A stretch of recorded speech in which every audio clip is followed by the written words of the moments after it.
Declan Kavanagh, Sean Doyle, Eamon Mallory, and Fiona Callahan, 4 names etched into the blood-stained history of Ireland's underworld. One was a kingpin, another a traitor. One ruled through fear, and one sought vengeance in silence. Their paths collided in a brutal power struggle that rewrote the rules of organized crime in Ireland. What began as loyalty turned into betrayal, and what was once domination became downfall. This is the twisted, true-inspired story of ambition, revenge, and the deadly collapse of Ireland's most feared crime families. In the shadowy neighborhoods of inner-city Dublin, during the late 1980s, 2 brothers, Declan and Brendan Kavanagh, began their slow climb from obscurity to infamy. Raised in a council estate plagued by crime and unemployment, they saw the world not as a place of opportunity, but one of survival. Their father, a dock worker who vanished one night without a word, left behind a household burdened by silence and struggle. Their mother worked double shifts to put food on the table, but it was never enough.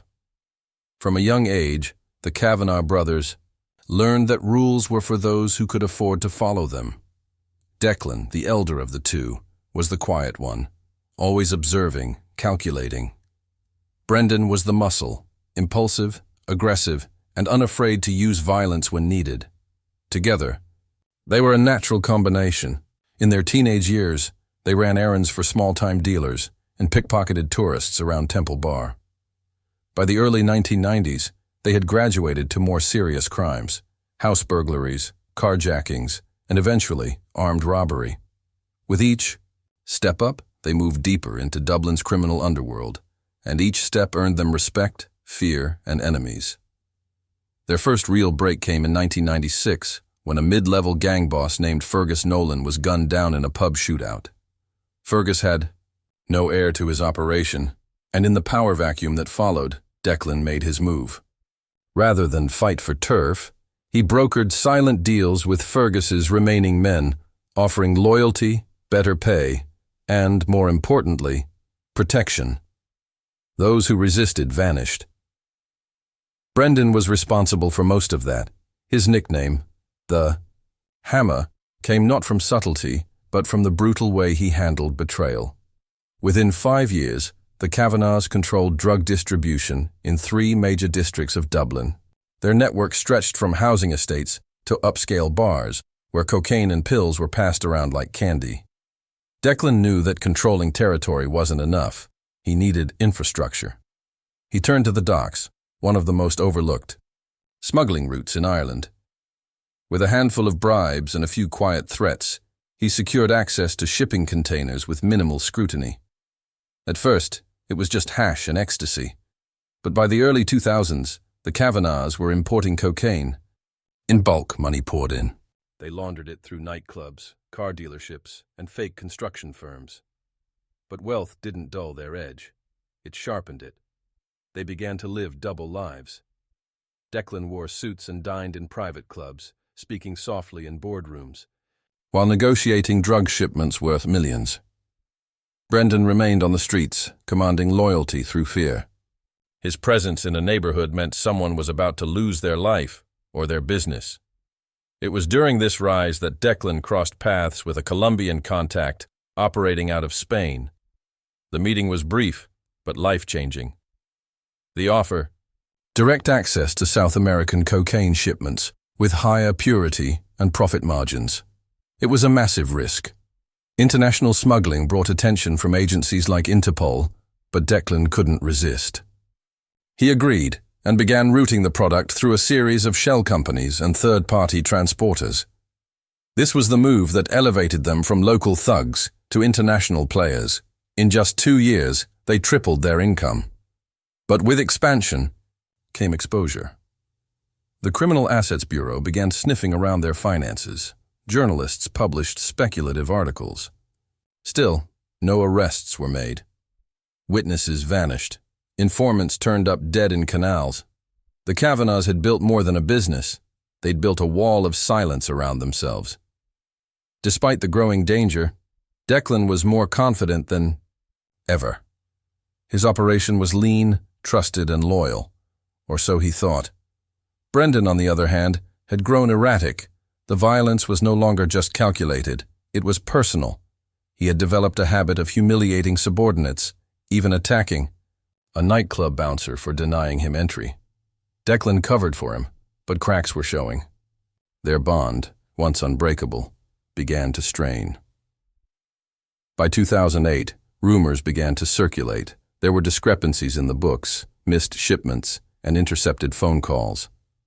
Declan assumed it was due to outside pressure, maybe police surveillance, or minor theft. But the real danger was already inside the circle, watching, waiting. For all the power the Kavanaghs had amassed, they never considered that their greatest enemy wouldn't come from the police or the press, but from a man who had been by their side from the beginning. The empire they built was still standing, but its foundation had started to rot. Sean Doyle had always been seen as the loyal soldier.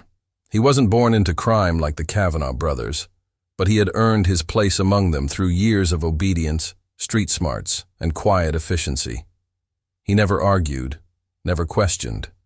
Orders. From the moment he joined the operation in the late 1990s, he handled every task with precision, from collecting debts to organizing secure drops. Declan Kavanagh, always a careful judge of character, brought Sean closer with each year. Eventually, Sean was trusted with logistics, accounts, and sensitive meetings. What no one knew was that Sean's quiet nature wasn't a sign of loyalty. It was a mask hiding something much more dangerous. By 2010, the Kavanaghs had reached their peak. Their network stretched from Dublin to Limerick, and their cargo was moving through ports in Cork and Galway without delay. But with growth came complexity. Declan relied more heavily on Sean to keep the numbers in check and the movement smooth. That trust gave Sean access to the entire system, contacts, offshore accounts, and security routes. He began to study the network like an outsider would, looking for weak points, loopholes, and opportunities. What he found was staggering.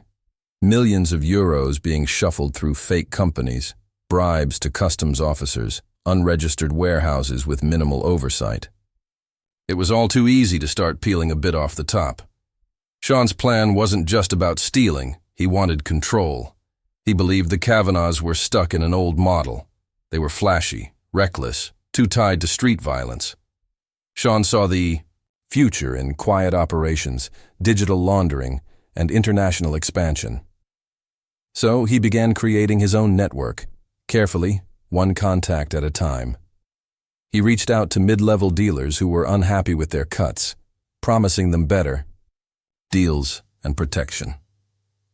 He moved money into secret accounts and bought a second identity through a corrupt official in Portugal. And all the while, he continued reporting to Declan, calm and composed, never raising suspicion. The turning point came in 2011 when a major shipment vanished en route from Spain. Declan assumed it had been intercepted by law enforcement, but no arrests were made and no product surfaced. It was Sean who had rerouted it, sold it through his own channel under his new name, Red Jack, a persona that began to gain whispers of fear in Southern Ireland. A ghost in the drug trade, with no known face, no known origin. The Kavanaghs hadn't realized it yet, but they were now funding their own rival. Brendan Kavanagh, already known for his impulsive behavior, began to suspect internal betrayal. He questioned junior members, threatened warehouse workers, and even followed one of Sean's couriers through the streets for hours. Declan, however, dismissed Brendan's suspicions as paranoia, a symptom of years spent in violence and distrust.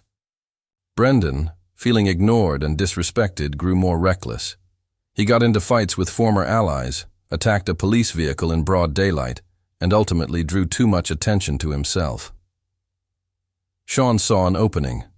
If Brendan were removed, it would isolate Declan emotionally and operationally.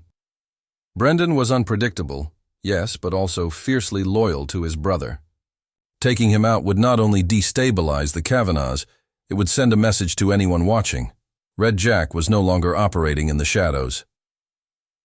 One Friday night in early 2012, Brendan left a nightclub in central Dublin. His armored SUV had been tampered with hours earlier. As he turned the ignition, a small but powerful bomb beneath the driver's seat exploded. Brendan was killed instantly. The explosion rocked the street, destroyed nearby cars, and left the city in shock. The police blamed rival gangs. Declan blamed everyone. But the truth remained hidden. Sean had vanished just days before the bombing, his phone disconnected, his home abandoned. Declan sent men to look for him across Ireland, then across Europe. Nothing, no trace. Months later in Cork, a new player began buying property. Businesses were offered protection. Drugs flowed faster, cleaner, and with fewer middlemen. The enforcer was unseen, but his rules were clear. Loyalty would be rewarded. Disobedience would be fatal.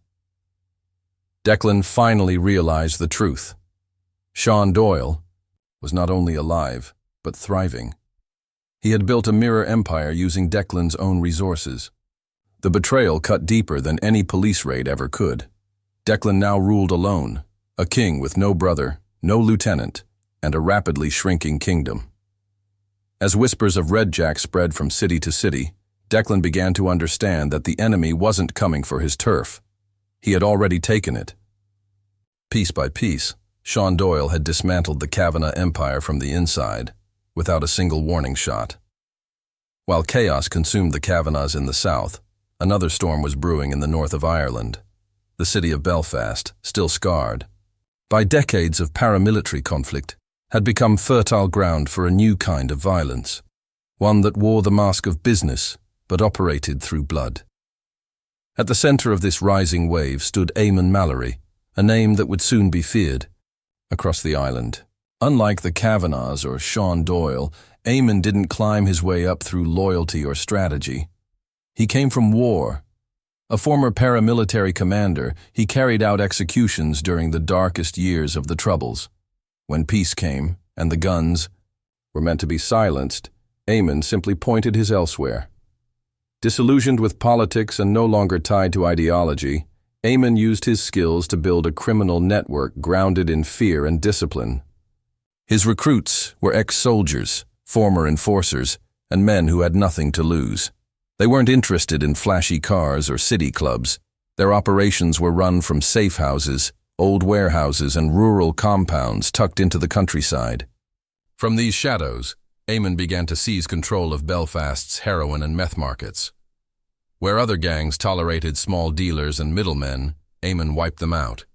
His message was clear: cooperate or disappear. By 2013, Eamon had earned a Yaf, nickname whispered by both criminals and police, the Butcher of Belfast. It wasn't just a metaphor. Bodies began to turn up in canals and construction sites, many bearing the same signature: hands missing, eyes taped shut, a single bullet to the chest. It was calculated terror, designed to remind everyone that he wasn't just a gangster. He was a reminder of what Northern Ireland used to be, and what it could become again. Unlike the Kavanaghs, who thrived on logistics and smuggling, Eamon's strength was territorial control. He knew every alley, every estate, and every port in Belfast. His people didn't just sell drugs. They controlled the streets where drugs could be sold. Police efforts to infiltrate his network were met with silence. Witnesses were too afraid to speak, and officers who pushed too hard found threats carved into their front doors. Despite his dominance in the north, Eamon wanted more. His eyes turned to Dublin, where Declan Kavanagh, weakened by betrayal and grief, was struggling to hold his crumbling empire together. To Eamon it was an opportunity, one that required no war, just quiet acquisitions. He started by targeting two of Declan's key suppliers, men who handled storage and transport in the Midlands. Eamon's men paid them visits, offering double their current rates, along with thinly veiled threats. Both suppliers switched allegiances within a week. No bloodshed, no noise, just fear and money. But Eamon didn't stop there. In a bold move that shocked even the hardened Dublin gangs, he orchestrated the murder of one of Declan's warehouse managers. The man's body was found hanging inside the very building where he worked, a steel chain looped around a roof beam. Attached to his body was a handwritten note: We're here now. It wasn't signed, but it didn't need to be. To make matters worse, the killing was filmed and posted to an anonymous server online. The footage was grainy, the voices distorted, but the message was unmistakable. It spread across criminal circles like wildfire. Within days, several of Declan's remaining allies went silent. Some vanished entirely. The fear was returning, not from the police, but from the north. Declan, already paranoid from Sean's betrayal, was now being cornered. With Red Jack growing in Cork and the Butcher pushing into Dublin, the criminal landscape of Ireland was changing rapidly. Declan attempted to form alliances with smaller gangs, even offered a truce to one of his former rivals. But the reputation he once held had been damaged beyond repair. No one trusted him, and no one feared him like they used to. Meanwhile, Eamon kept expanding. He bought off port workers in Drogheda and forged a quiet alliance with a Lithuanian arms dealer operating out of the UK. His control extended not only over drugs but into weapons, human trafficking, and money laundering. He avoided cameras, spoke rarely on the phone, and used only handwritten notes passed through trusted intermediaries. To law enforcement, he was a ghost. To his enemies, he was death. But what Eamon didn't know was that someone was watching him from within. An informant planted deep inside his inner circle had begun feeding information to someone unexpected. Not the police, but a figure from Declan's past. As Eamon pushed forward, believing himself untouchable, he failed to see the trap being quietly laid around him. He wasn't just expanding into enemy territory. He was walking straight into the jaws of a long-brewing revenge. The collapse of Ireland's most feared crime empires didn't come with sirens or a final shootout. It came slowly, quietly, through betrayal, obsession, and the weight of too many enemies made over too many years. At the center of it all, Declan Kavanagh was a man haunted by ghosts. His brother was gone, his empire fractured, and his most trusted lieutenant had become his most dangerous rival. As 2015 began, Declan lived like a fugitive in his own city, paranoid, ruthless, and growing more isolated by the day.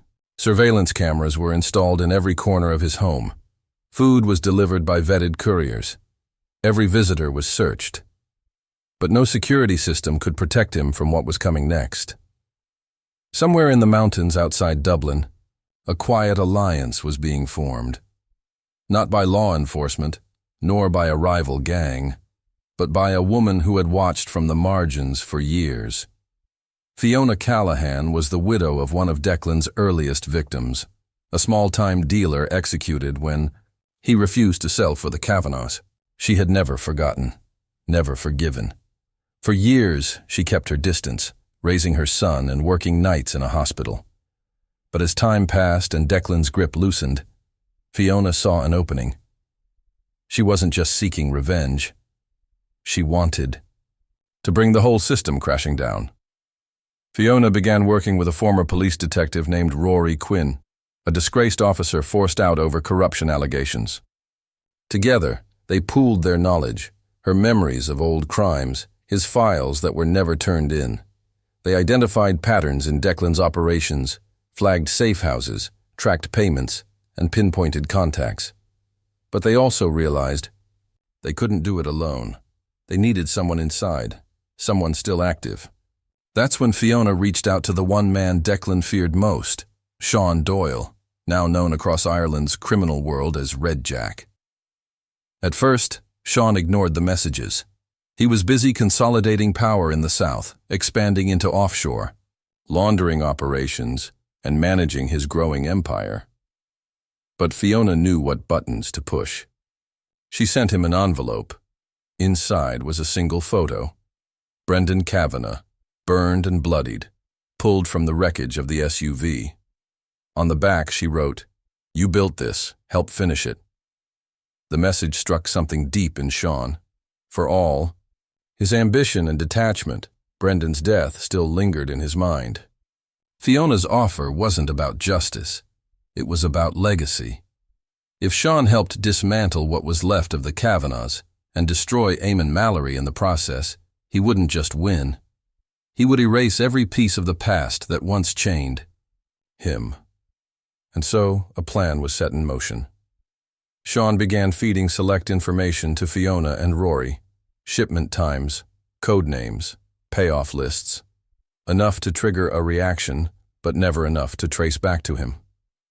At the same time, he made a subtle approach to one of Eamon Mallory's trusted men, a courier named Liam Brodie, a veteran of the Belfast streets who had grown weary of Eamon's brutality. In exchange for protection and a future, Liam agreed to leak movements and schedules. Within weeks, several of Eamon's drug shipments were intercepted at docks. No arrests were made, but the losses were massive.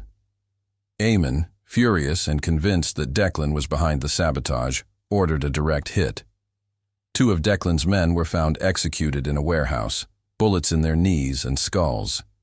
Declan, enraged and desperate, retaliated by placing a bounty on Eamon's head, a move that hadn't been seen in over a decade. But the trap had already been set. Fiona and Rory, using intel from Sean and Liam, tipped off a European task force about an upcoming weapons shipment tied to Eamon. The container was seized at sea. Inside were rifles, explosives, and forged IDs linking Eamon's crew to Eastern European gangs. It was the evidence law enforcement had been chasing for years. In a series of coordinated raids across Belfast and rural Antrim, Eamon's empire crumbled. Safe houses were breached, bank accounts frozen, dozens arrested, but Eamon himself vanished. Some say he escaped to Eastern Europe. Others believe his own men turned on him in exchange for lighter sentences. Either way, the butcher of Belfast was never seen again. Declan, now cornered and abandoned, tried to run. He was captured at a service station near Galway, hiding in the back of a delivery van, clutching a pistol and a bag of euros. His arrest made headlines across Europe. Inside the van was a journal, pages filled with rants about betrayal, ghosts, and the price of silence. At his trial, he barely spoke. He received a life sentence for multiple charges including drug trafficking, money laundering, and conspiracy to murder. Sean Doyle, having played every side, vanished once more. Some say he retired to Spain. Others believe he still operates under scent. A new name, building something bigger. Fiona Callahan never claimed credit. She returned to her quiet life, satisfied not with justice, but with silence. Ireland's deadliest crime families had fallen, not with a roar, but with a whisper.